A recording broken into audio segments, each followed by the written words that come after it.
Full Service Radio is proudly supported and hosted by Simplecast, the easiest way for a podcast creator to publish and distribute audio on the internet. For more information, visit simplecast.com. Peace and welcome to the Edible Activist Podcast. I'm your host, Melissa L. Jones, broadcasting live from the lobby of The Line, D.C. On this show, you hear from the voices of dynamic Black people and people of color in the agriculture, food justice, and healing space as they share empowering food narratives and perspectives that stem from the land, all while exemplifying the spirit of activism in their own edible way. Let's get started.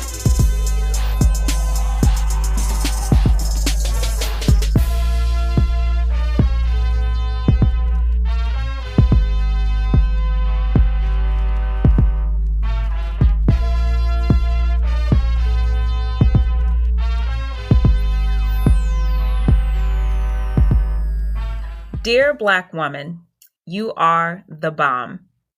You have been slaying this year, and I am incredibly inspired by your determination, resiliency, work ethic, and your strength in a world where we have been overlooked for so long.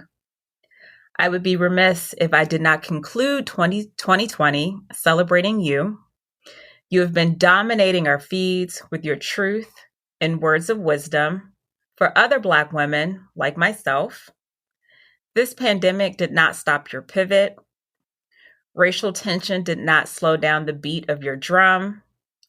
Adversity is familiar, but never a deterrent. There are so many who I admire in the space of food and agriculture. Some have graced this show, and I continue to follow your every move. You motivated me and challenged me without even knowing it. I have learned tremendously from your words, your cuisines, how you operate business and set boundaries. My platform would not be what it is without your presence, and I am forever grateful. My list of celebrated Black women in food and ag is not inclusive by any means. In fact, I'm sure there will be a quarterly rendition of this so that I can capture everyone because we are everywhere and all over the globe doing great things. There is no order or method to this list, but these women certainly impact me as a person and they make me want to strive for more, but honestly and truly just inspire me to do me and to be me unapologetically. So at the top of my list, I have to start with my ancestors. My greats, my great-greats on both sides of my family, master cooks, just phenomenal Black women who have paved the way for just the culinary talent that exists in my bloodline, in Mississippi, in Alabama.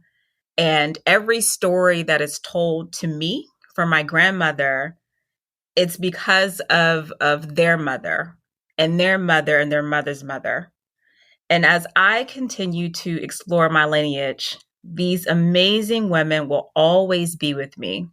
So I have to pay homage to my ancestors, always.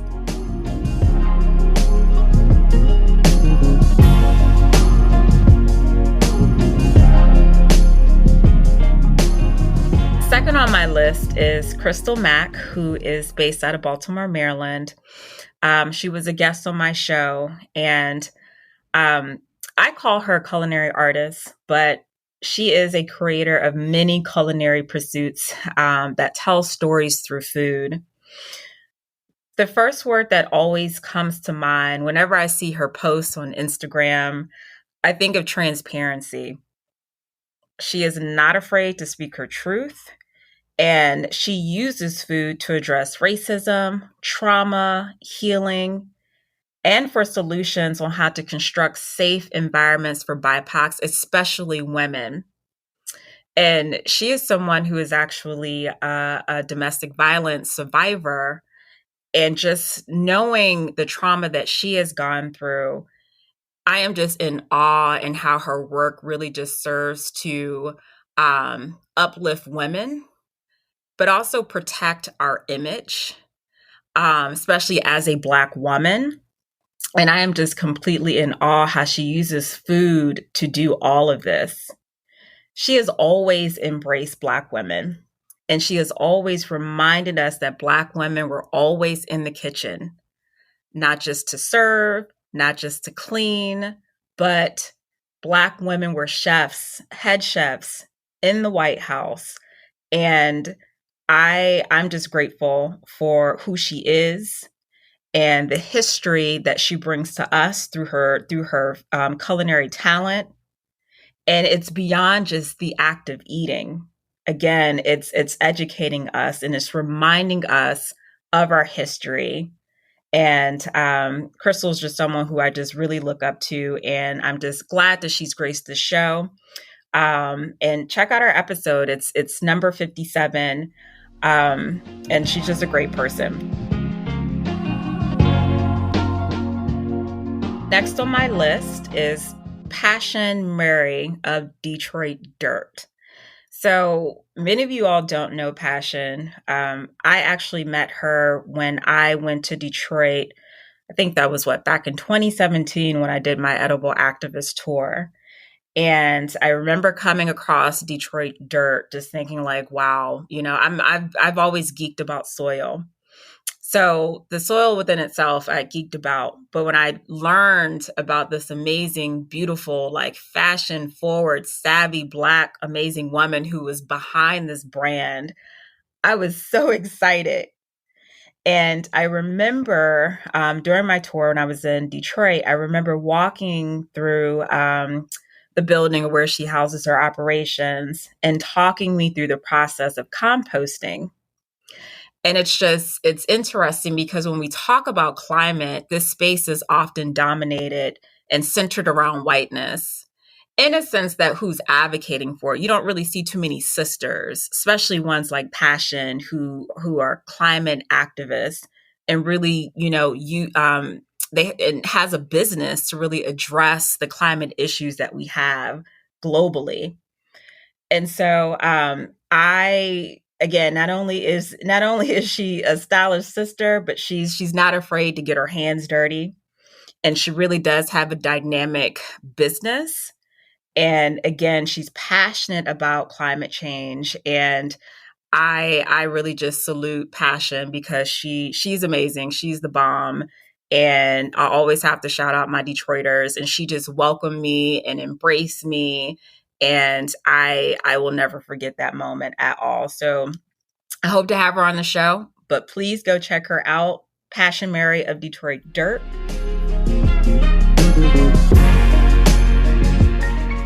And then next on my list, I have Gail Taylor, who I know many of you know, but for those who don't, she is the owner and operator of 3 Part Harmony Farm in Washington, D.C.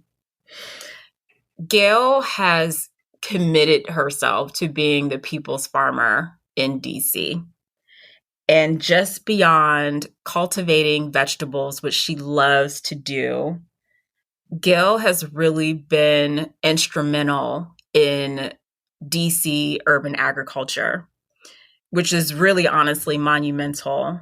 I mean, part of lifting the DC Farm Bill off the ground with her political background, her organizing background, she has just really played a really huge role as into how and why urban agriculture in the city itself is a thing.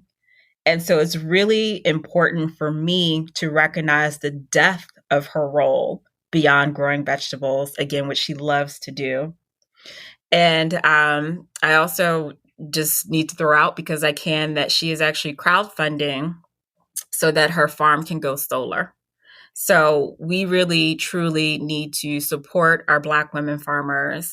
And I really do encourage you to do so.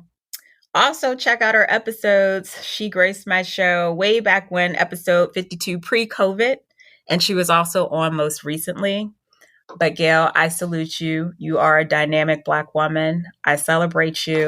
And you are an amazing being. You are.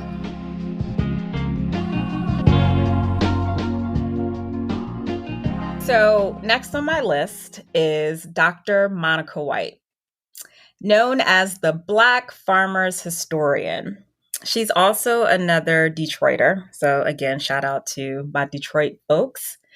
But she's also a professor who teaches courses in environmental justice, urban agriculture, and community food systems at the University of Wisconsin-Madison. She is the first African American woman to earn tenure in both the College of Agricultural Life Sciences and the Gaylord Nelson Institute for Environmental Studies. Dr. White is the author of the most amazing book that I have read thus far called Freedom Farmers. It is absolutely, it's a great read. You talk about a book that just encapsulates our history and our role as Black people in agriculture. I mean, I was just completely blown away. I'm actually going to read it for a second time. I've had the privilege of meeting Dr. White twice, very briefly. And the work that she has been doing to preserve our history is truly it's dynamic. And I honestly, I've just been honored to just be in her space. She's a well-known speaker, and she's about preserving our history.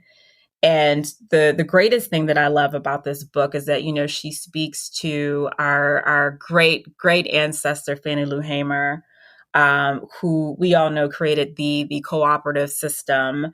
And many of our BIPOC growers and farmers and activists look to this co-op system, they acknowledge it.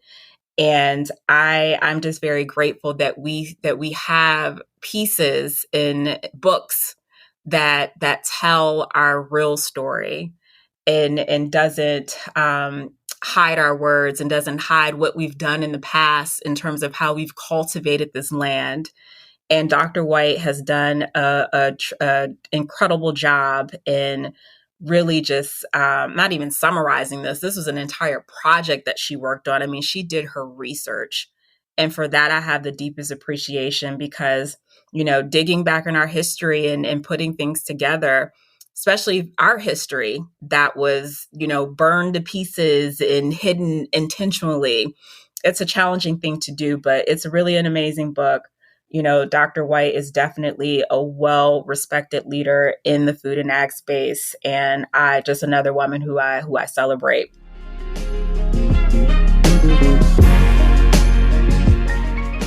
The next on my list is Jerry Evans, the owner of Turning Natural. Jerry has a story that we can all listen to over and over and over again. I'm sure many of you all know her, but she is a DC native who grew up witnessing the health injustices in her city. And to see how the vision that was actually birthed by her mom, who is now her angel, her guide, to see how that vision has led her to this present day, especially in the middle of a pandemic, with 5 locations, more on the way, is literally a finger snapping testimony. The greatest thing that I appreciate about what Jerry has built is that the mission of Turning Natural is just plain and simple. They want to make healthy cool. When you think about, you know, planting health spaces in whether it's actual businesses that are centered on health and healing and in underserved, under-resourced neighborhoods, you think about that demographic and it's just like, how do you reach those folks? How do you reach us, people who look like me, but people have been marginalized? And they've just done a fantastic job in making healthy just cool. And so on top of that, Jerry has a work ethic that is out of this world. I actually follow her, stalk her personally. And the books that she reads, that she shares openly, you can just kind of get a sense of where her mind is. So again, it is a juice bar, and she's addressing health injustices in so many different ways, but also just the strategy that's involved in her being a business owner and her being extremely transparent about entrepreneurship, like not romanticizing entrepreneurship, because we can see what someone has built, but we don't see the process behind how it's built. We don't see the flaws. We don't see the challenges. We don't see any of that. And so she's a freaking trailblazer. But I love that she said this isn't easy. And entrepreneurs really just need to stop romanticizing, being a business owner. And so I just really appreciate her truth. And she was on the show. She's an Edible Activist alum, and you can check out episode 18 if you want to hear more from Jerry.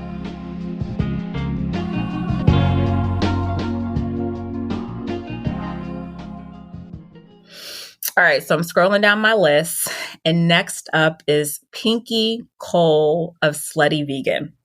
All right, I know what you guys are thinking. Some of you guys may have heard of Pinky Cole. I've never met her, but I tell you, I look forward to receiving her Slutty Vegans newsletters, like weekly, biweekly, whenever they send them. I literally look at my inbox and my eyes just light up. Pinky is actually based out of Baltimore. And she has started this amazing, it's not even just a plant burger restaurant. That's just not what it is. It is an entire movement. And if you go to her website, in big letters, it says bangin' plant-based burger. And I could tell you, I'm a testament, because last year in Atlanta, Melissa, I stood in line for 2 hours, okay, for my burger. And and I had to use the bathroom so bad, y'all. It was ridiculous, but I held it, okay? TMI.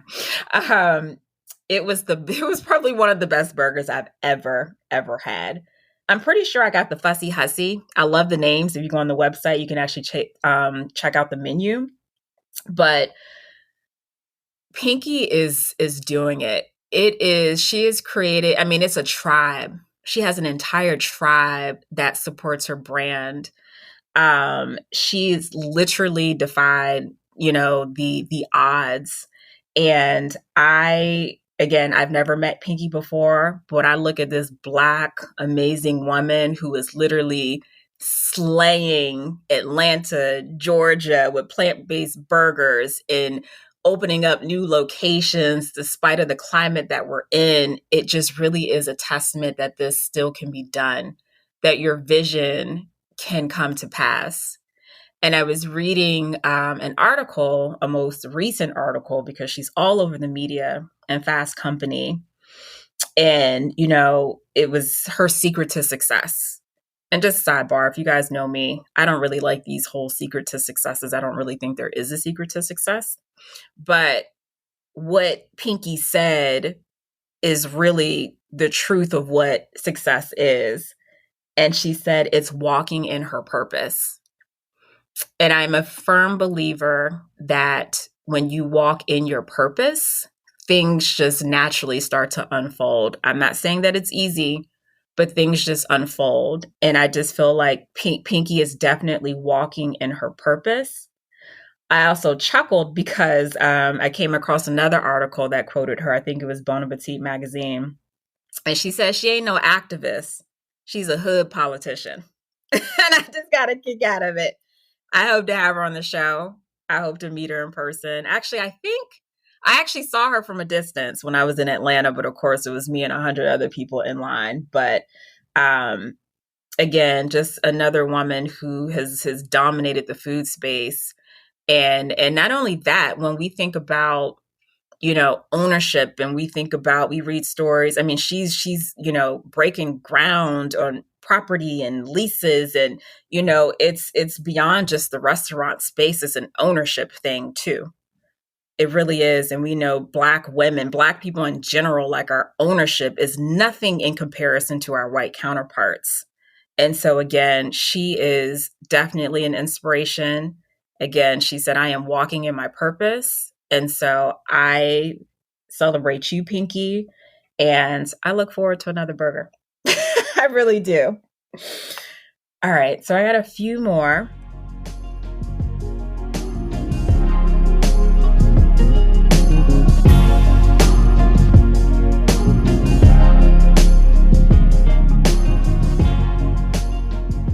Next up on my list is Dine Diaspora. Man, these Ghanaian women, they are everything. They also grace edible activists. They are alum. Nana, Mame, and Nina. I mean, they have done a fantastic job of promoting the linkages between those of the diaspora to African food cuisine. And, every year actually they host a 31 days of Black women in food. And to see the way that they celebrate Black women, like, just lights a fire inside of me. And I was actually honored to be nominated for their media. They actually have all these categories, and they had a media section, and I was an honoree. And so thank you, Don Diaspora, and thank you for everyone else who nominated me. But I love how they celebrate Black women. The richness in Don Diaspora and the content that they create is beyond words. And so, again, just three amazing women who are doing it. I look forward to seeing a post. I look forward to seeing developments. I look forward to everything that they do. And I hope you guys get a TV show one day. I think I mentioned that to Nana at an in-person event one year, but I look forward to seeing that. But anyway, Dine Diaspora, check them out. They were also episode 41. If you guys want to listen to that show, go for it.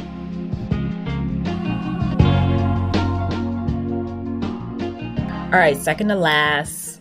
I'm gonna need a drum roll soon, but I don't have one. So Farmer Nancy, she is based in Austin, Texas, and to be truthfully honest, I mean, I've never met Farmer Nancy. We've exchanged some emails, and I very much so look forward to having her on the show. But I need to acknowledge her because, from what I know, Farmer Nancy is pretty much the only Black person in Austin who's farming, or one of very few, but I think only. And so she is digging up in Austin while planting Black heritage into every bed, into every corner. And I can only imagine the challenges, that have, challenges in the farming world I mean, sadly, it's just a normal thing. But when you're a Black woman farmer and you're farming in a predominantly white space, that holds a whole nother layer. And so, Farmer Nancy, you get your flowers, and I look forward to connecting with Farmer Nancy even more. But from the work that I've seen is outstanding. And I also have to shout out Lita Harrison, who actually connected me to Farmer Nancy and has spoken to Farmer Nancy on my behalf. So I've definitely have gotten some intel to the amazing work that is being done down there. And I believe Farmer Nancy has some things brewing. And so, I look forward to that, but I couldn't, I couldn't share my list without mentioning Farmer Nancy, because she is someone who I definitely stay in tune to in social media.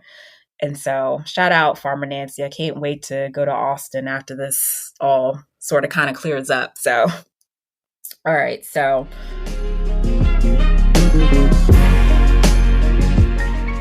last on my list, but certainly not least, is Chrissy Sheffy, who is the owner and founder of Charismatic Creations.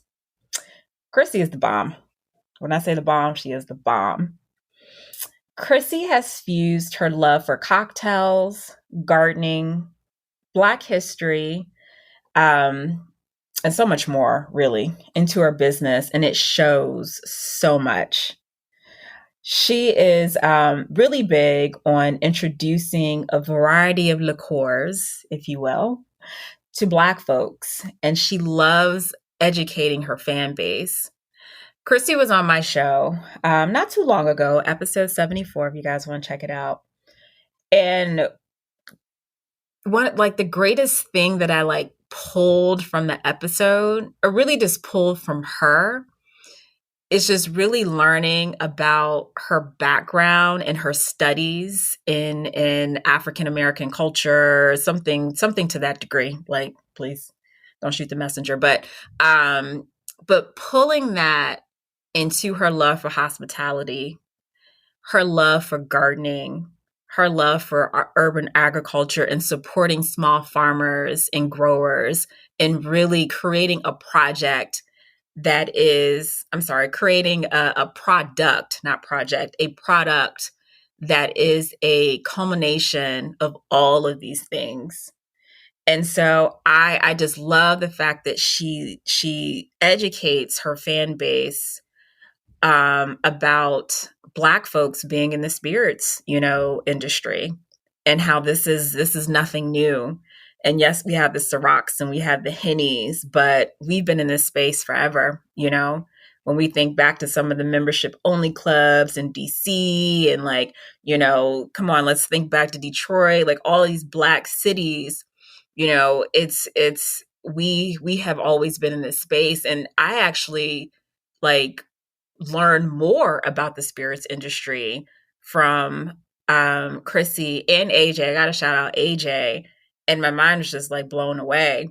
And so I really just appreciate that about Chrissy and her brand and Charismatic Creations. It's more than just a cocktail mixer, but it really just is a story. And it's a fusion of Black history, of herbs grown by Black growers.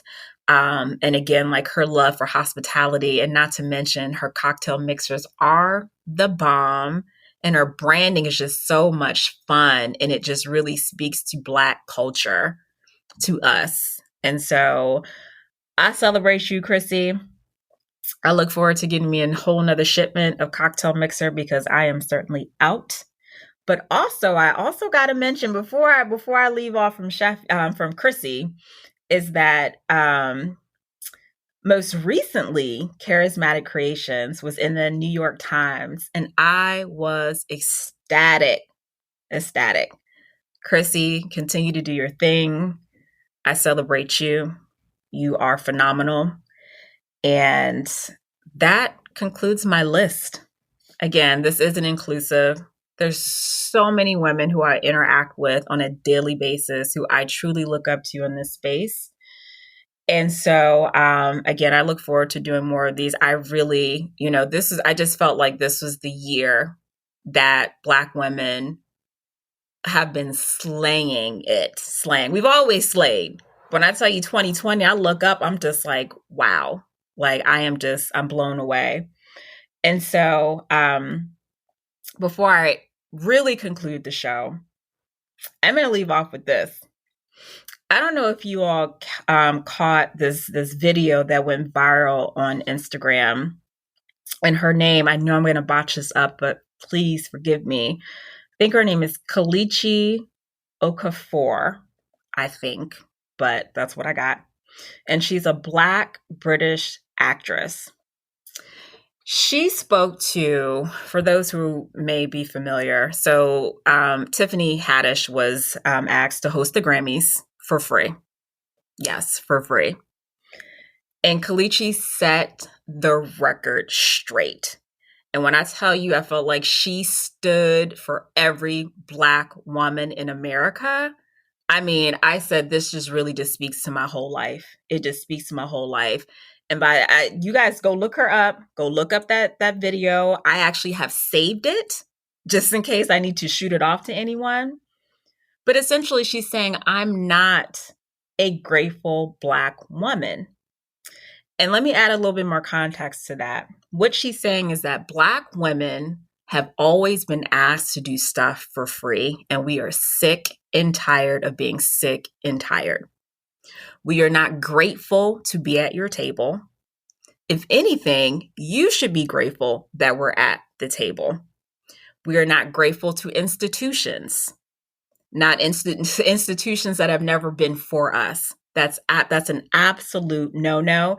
And she said, if anyone is coming into 2021 with that BS, you should be shamed.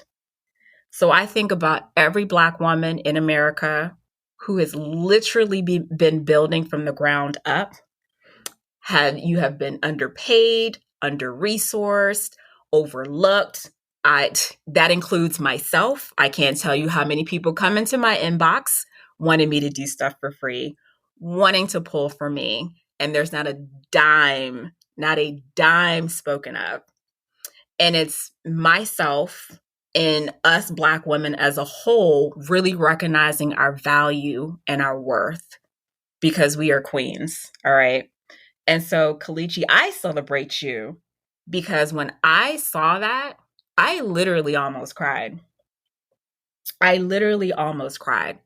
And so she said, I don't need to be grateful just to have a seat at the table.